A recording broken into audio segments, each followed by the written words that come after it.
Hello! Welcome to Game Over Gerkinman. This is Gerkinman, and this is part 4 of Conker Live and Reloaded. We are now talking to my favorite character in the game. We have... we roll the poo around. Fuck knows what for. I love it. It's like the greatest line in the game. It's the story of my life. Fuck knows what for. Who's with us this week? It's me, Adam, Coolman, the programmer, the guy who's obsessed with Rare. You've heard me from the previous episodes, and if you haven't, then why are you watching this episode first? Yeah, go back. Go back. Hey, it's Blordo here, a regular here on the Game Over Gurks. As you might have told, fucking hell, I hate live shit. Always fuck my words up. Anyway, hello. Let's get on with it. It's been a long day. These bushfires are getting to my head. Yeah, it's weird because people will be hearing this in winter. Oh, yeah. Well, I guess it'll be summer overseas and it'll make perfect sense. Like, yeah, bushfires, it's summertime. Yeah, so last episode I asked a question, I don't know if anyone heard it, but I was thinking of naming that character because he does not have a name. What would you name him? The dung beetle. Oh, the goblin guy. The dung beetle, your favorite character. So you actually looked up. He does actually have a name, and you're asking us what we would name him? No, he doesn't have a name. Oh, he does have a name. He does? No, I'm asking. You said he has a name, right? No, I don't think he has a name. Okay. You're asking me. Okay. He does not have a name. I'm asking you if you want to name him. That's all. I kind of like the mystery of him not having a name. To me, he's just like the shit master. Okay then. Really, that's what he is. He's the guy who's in charge of the shit. I mean, the Great Mighty Pooh is shit, but that guy's in charge of the shit. Is he really? Yeah. So I wouldn't know because I haven't really played it. So he's behind the register, and he asked if he wants some poo, so I assume he's selling some poo. He's like a poo vendor. Oh, okay. It's a great title, actually. I want that on like a business card. You know, Daniel Poo vendor. Elliott, poo vendor. This boss is annoying. Is it a boss? I guess it's kind of a boss. Is it a puzzle? Well, is it a boss? It's both, really. really. It's a series of events that contain a character, as far as I'm concerned, but not a boss. It is annoying, I though. think it'd be a bit more epic if it was a boss. I'm seeing some rainbow pixels there. Yeah, I told you there was some plots where, because this is being played on the Xbox 360, which emulates the game, sometimes the particle effects or textures that are supposed to be particles don't come out. It also happens with footprints of big characters, so Bugger the Nut and the T-Rex and those guys, they also have the same looking dust thing. It's all rainbows. Okay. So from memory, you said this in the Duke Nukem Forever, that was caused by the code not being able to find the texture file, correct? Well, it was reading some parts of memory that weren't textures, but it was reading them as textures, and it came out with complete nonsense. I believe this is another tribute. We had one of these in Duke Nukem Forever, and now we've got a tribute to Donkey Kong here in Conker Live and Reloaded. Is it really? Yeah. It certainly plays Instead like of one. barrels, it's balls of poo. Yeah. Is there a monkey at the top or not? No, and I don't think it makes a joke about there not being a monkey at the top, quite like Duke did. Oh. No, it's just something. Sound effects. It's just, yeah, the sound effects, the music, everything about this game it's wonderful. Everything except the platforming, which is really less than stellar. Well, I mean, Conker doesn't have that many moves, and the stuff and the constant sensitive is you only use those at those certain points. Well, I was like, because he has so few moves, it's not like they spread themselves too thin. It just would have been nice if jumping worked. Like, jumping never felt right to me in this game. Like, even like jumping felt off. You know what felt off to me in both this and the original was the swimming. Yeah, swimming in this game is horrible. Swimming in, let's be fair, swimming in every game that isn't, like, swimming in some of the games Endless Ocean has good swimming, but that's because it's built around it. That's all I could think of. Swimming sections of games always aggravate me. Yeah, but the Live and Reloaded remake is actually worse than the original. Yeah, actually, I was finding that the camera was glitching out of me while I was playing this. Like, the camera would snap to weird positions, and I'd be reversed all of a sudden, just for no reason. Yeah, that doesn't that- help. It was doing that constantly when I was trying to swim away from the giant dogfish, which resulted in many deaths, which I felt were very unfair deaths. I guess we'll see those eventually. Is that cow voiced by a woman or by that same guy who voices all the characters? Sounds like a dude. Yeah, doing the chick's voice. It's voiced by a woman. It is? Oh. Yeah. We're getting the facts here. On Game Over Gerkinman, we believe in facts. If you like facts, let us know in the comments below. We'll get some more facts for you. We'll Yeah. fax them to you. Facts Here's are the the facts. facts.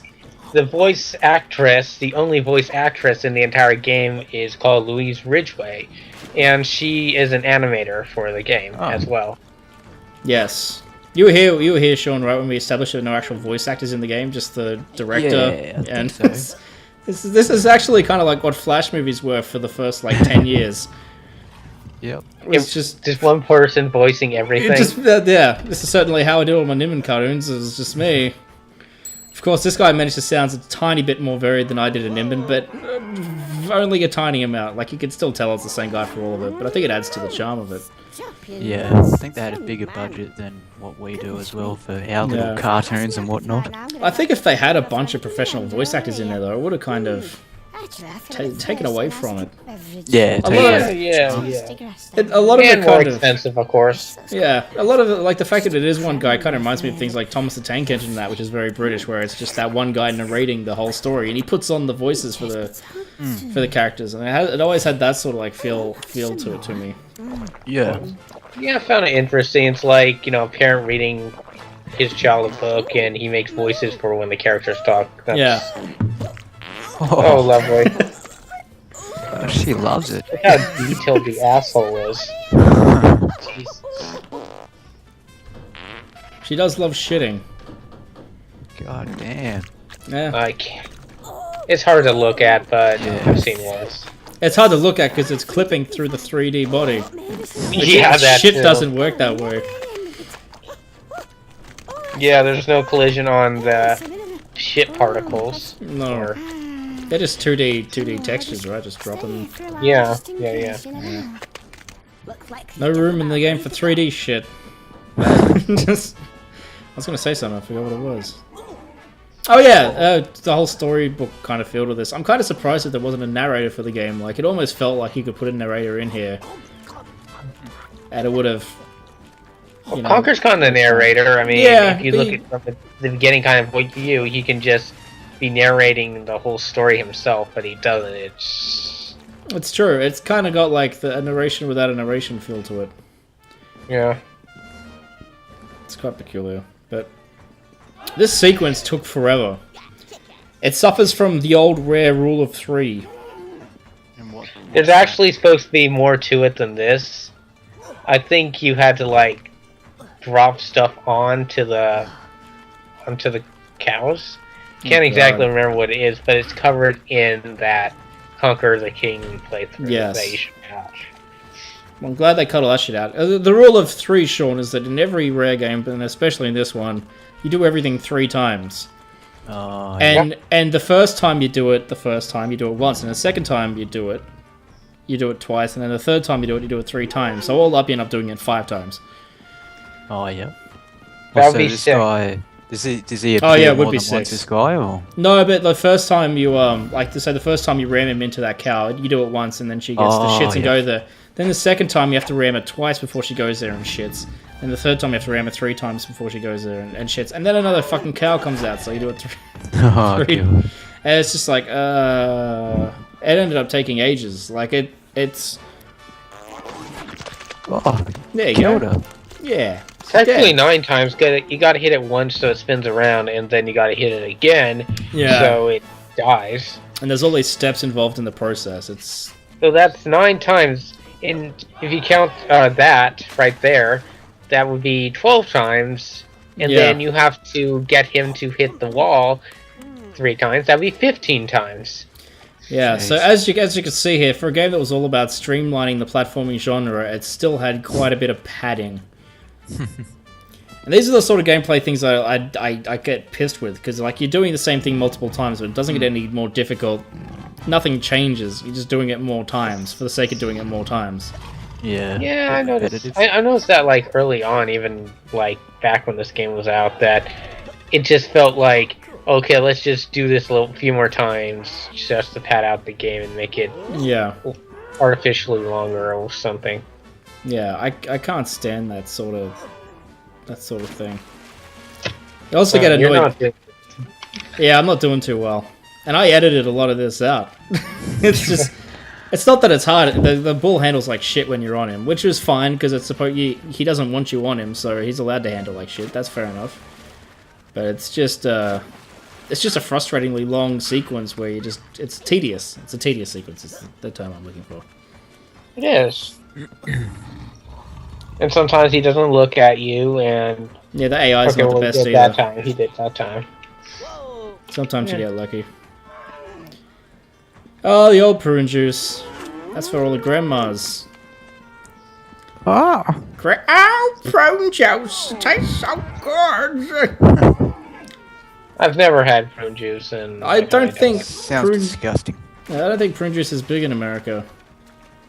Are you saying that you've never had Ribena? I guess not. Maybe they don't sell it over there, right? Yeah, I don't think so. Ribena is the shiz, man. Prunes keeps you regular. That's the joke. It's very British. Because British people are all about the poo. That's the staple of British comedy, is poop. Whereas Americans, poop's a bit graphic, so you just do farts. It's like a half-assed poop, really. Yeah, that's it. You're pooping air. You're pooping air. Because Well, I thought you went through the wall for a second. No, but it's... No, that didn't happen until I got the surf punks, and then falling through the wall became quite a... Or getting stuck in the wall became a very regular occurrence. The music in this part's quite good. Yeah, who does the Very music? ouchie band. This was Robin Beanland.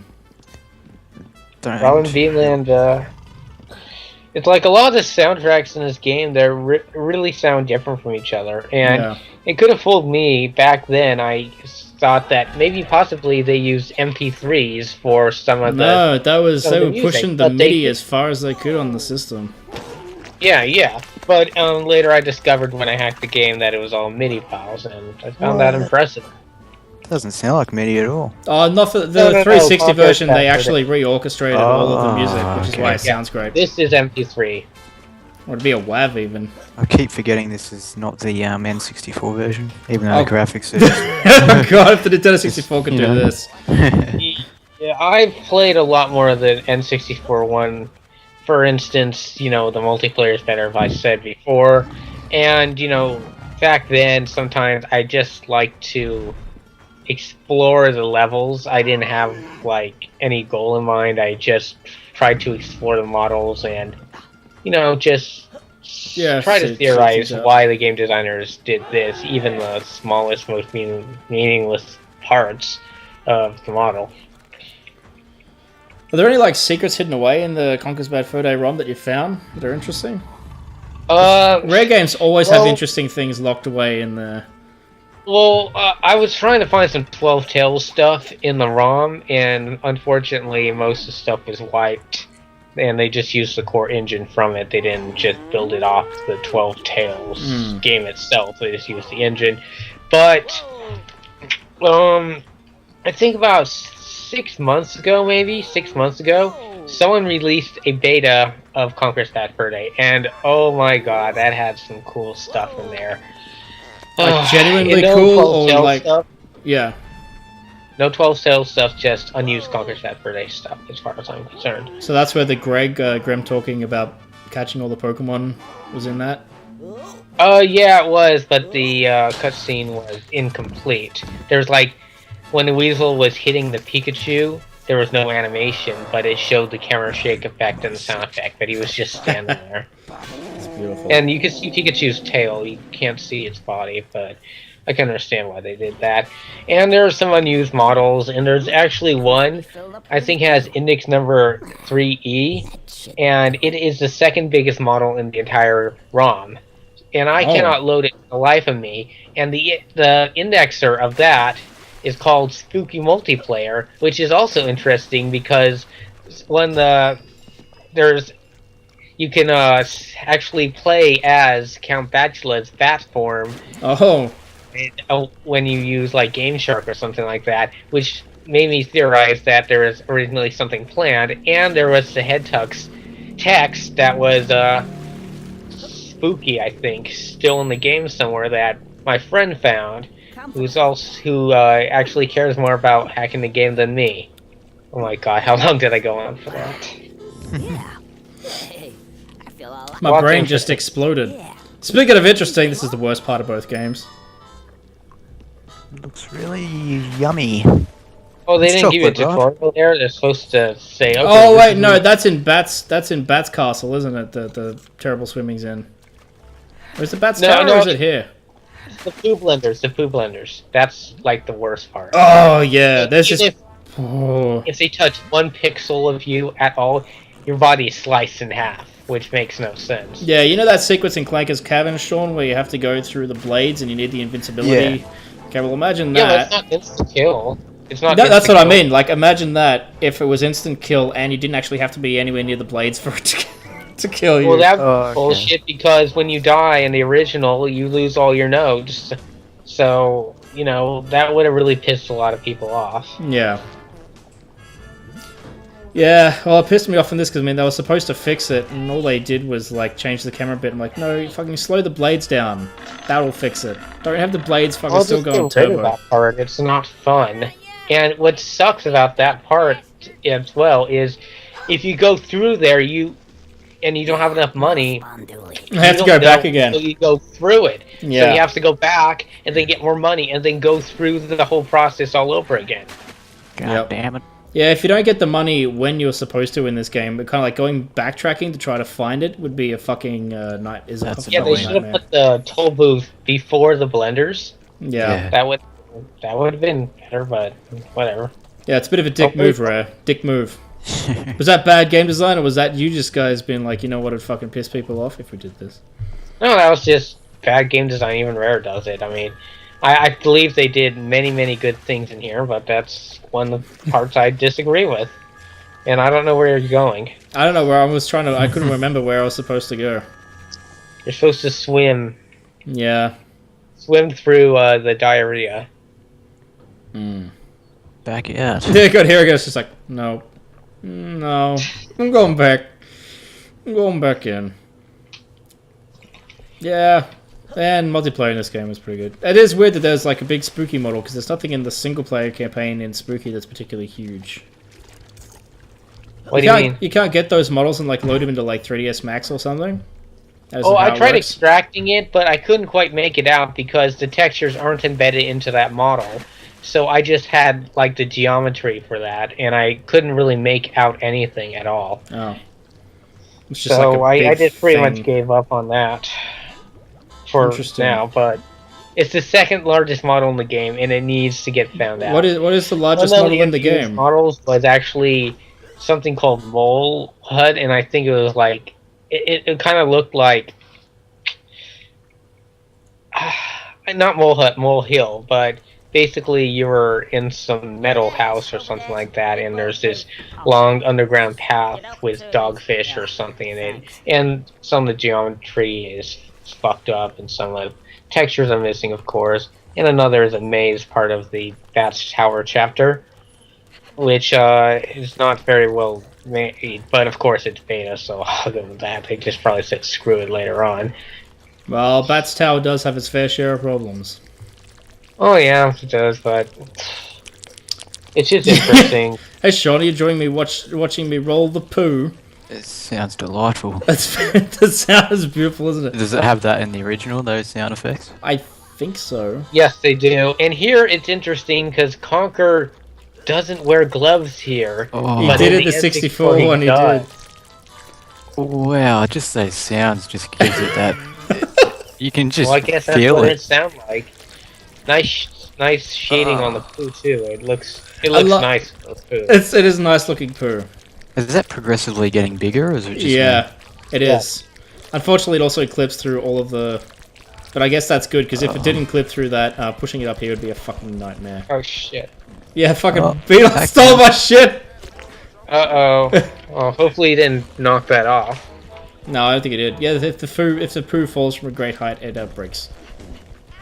I think I know why you called it game over Gerkinman. It's taking you this long. That's what they like.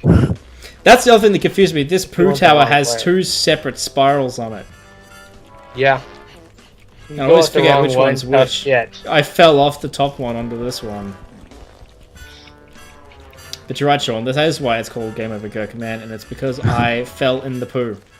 I do like the fact that the poo is like the only place where you don't get fall damage. If you fall into shit, you're generally alright. Yep. I originally believed, this is just a theory, but educated guess, but the poo place was originally meant for snow, and you rolled a snowball instead of a poo ball. That's quite possible. This could have been something reused from 12 Tales, and they're like, make it shit, and then it'll fit in the more adult tone. Yeah, because there was a snow level in 12 Tales. Well, let's be fair, there's a snow level in every game. Yeah, they have to make it somehow original. I like snow Change it to levels. shit. Yeah, I like snow Yeah, levels. snow levels too. are great. I hate icy levels though, where you're sliding all over the place. Ooh. Oh, look, he ate the shit. Oh, he exploded. Oh, wow, a lot of fucking explosions with body parts. Yeah, all the Yeah. character models kind of break apart the same way in this game. Doesn't matter who it is, they always bust up into big chunks. Which I guess was a limitation of the Nintendo 64 at the time. You couldn't do... I thought it worked well. Oh, it does work well with the style of the game, but I don't remember playing any 64 games where if something exploded, it was into little bits. Little gibs. Yeah, there's Giblets. like the Banjo-Kazooie, they had a few enemies that did that. Like the ants. Oh yeah, the answer But no blood and guts or anything like that. No, not in Banjo-Kazooie. Banjo-Kazooie needed more poo. I don't think so. I think a lot. A lot of people like Banjo just as he is. Well, you know, now that the Banjo's backpack, the Banjo-Kazooie level importer, why did it take me so long to say that? But now that that's out, someone could theoretically make a poo level in Banjo-Kazooie. There you go. If you're in the comments and you do the thing, do the Sure, thing. it's already in development. Yeah. Someone please port all the Conker's Bad Fur Day maps into Banjo-Kazooie so I can play through them as Banjo-Kazooie with proper platformer controls. Well, you know, someone actually requested it on one of the forums I go to, and you know, if I get the damn textures exported and have all the understand everything 100%, then it's possible, yeah. But for now, you would just have to deal with textureless, unshaded models. I can make my own textures. I'll cell shade it. It'll be great. Cell shaded Conker's Bad Banjo Kazoople. Kickstarter that shit up. Yep. Give me money for my Kickstarter, bro. Yeah, the model formats in memory are actually quite similar, though. But Yeah, they I was surprised when you told me that Rare didn't use like the same fucking platformer engine for all their games. It all depended on which tower of the Rare towers the guys were in. They all did their own thing. Yeah, pretty much. It's, like Conker really looked a lot better than anything else on the system. Yeah, and some people think this is based off of Banjo-Kazooie engine, but it's really not. It shits all over the Banjo-Kazooie engine visually. There's like no comparison. Yeah. It's done a clever... I don't know if it's because the actual engine itself is more elaborate or if it's just clever character design and very clever texturing. Hey, where the f you been, you ginger bastard? I think, like, in 12 Tales, the stuff was pretty good in later development as well. So I think it's just I think in the artists are just more detailed than the BK ones. There's some foreshadowing from up here. You can see future levels. I like that. Yes, you can. Games don't do that anymore, but that's because they're so linear. And they're so dark, you won't be able to see them anyway. oh, snap. But it's true, though. It's a very colorful game. This is, like, definitely one of the more colorful games of, Yeah, it's kind of, it reminds me of somewhat of 1930s cartoons. Yeah, Except well, more rude. a lot of it does have that sort of feel. Like, the characters are all just... It's the bizarreness of it. Like, it's just... weird stuff. And I guess that's what people associate the 1930s cartoons was, just like bizarre, weird things. Yeah, let's just make people. This music as well for the Pooh Town's very got that very classic cartoon sort of like jazz vibe. I forget what's it called when you put the ball in the trumpet. Was it Is swing it a or something? trumpet? Yeah. Oh, a ball and a trumpet. Yeah, you know, they get that wah wah wah sort of noise with the trumpet by putting the ball or the cup over the. Yeah, that's called over a trumpet. There we go. It's got like that happening, which was in a lot of like old cartoons. Yeah, Robin Beanland loves that instrument. So what else did Robert Beanland compose? He did. Didn't we have this conversation? Oh, I think we earlier? did, but I think we got mixed up because then people started talking about Grant Coco, and I think the two got just like mashed together, and we ended up just talking about Rare's entire discography, without singling anyone out as doing one particular thing. Okay. Well, not Grant. Robin Beanland, he did, of course, this game, the Jet Force original. Gemini. He did Jet Force Gemini. What else did he do? It's on the tip of my tongue. Not sure. So he was like a later addition to Rare, wasn't he? He wasn't like one of the guys who moved over, like that was there from the Super NES era. No, he did Killer Instinct, so he was there, and he's the guy who actually helped get Grant Kirkhope on. Ah. So he did the music for Killer Instinct was did originally an music for arcade game, GoldenEye? though. Which was... GoldenEye, Star Fox Adventures, Cameo, and Connect Sports. Oh, so he's still there. Yeah, he's the last musician left that was from the glory days of Rare. Connect Sports. I haven't heard the music in it, but now I guess I might check it out to see how it sounds. He also worked on Nuts and Bolts with Grant Kirkhope. He also did Banjo Pilot. It must be weird composing for a game like, you know, because Banjo Pilot was coming out at the same time this was, Game Boy Advance and the original Xbox. To jump from composing on the Xbox to the Game Boy Advance must be a really bizarre sort of feeling. Yeah. And what's more bizarre is that they reused all the Diddy Kong Pilot tracks into Banjo Pilot. Oh. Except, like, maybe the intro music or something. But they really recycled. Really like the lava stage music in Diddy Kong Racing. They have like that Indian sample where the guy goes, it's brilliant. Yeah, that was David Wise. Yeah, I love me some David Wise. He did some great stuff. Wise. He sure is. He sure is. He did Donkey Kong Country 2, which we'll get to one day. Yay. Greatest My game favorite soundtrack of all PC time. game. Is it the greatest? Is it the great? What did I just say? One of Is the it the greatest soundtrack of all time? Oh, Is it the good. greatest game? Is Donkey Kong Country 2 the greatest game soundtrack of all time? Let us know in the comments below. Thank you, Adam. Thank you, Short, for joining us on this adventure through Pooh. There will be more Pooh to follow, but first you have to take a break and play with some bats and unfortunately swim quite a bit. Oh, yay. But until then, you just take care of yourselves and we'll see you next time. Bye.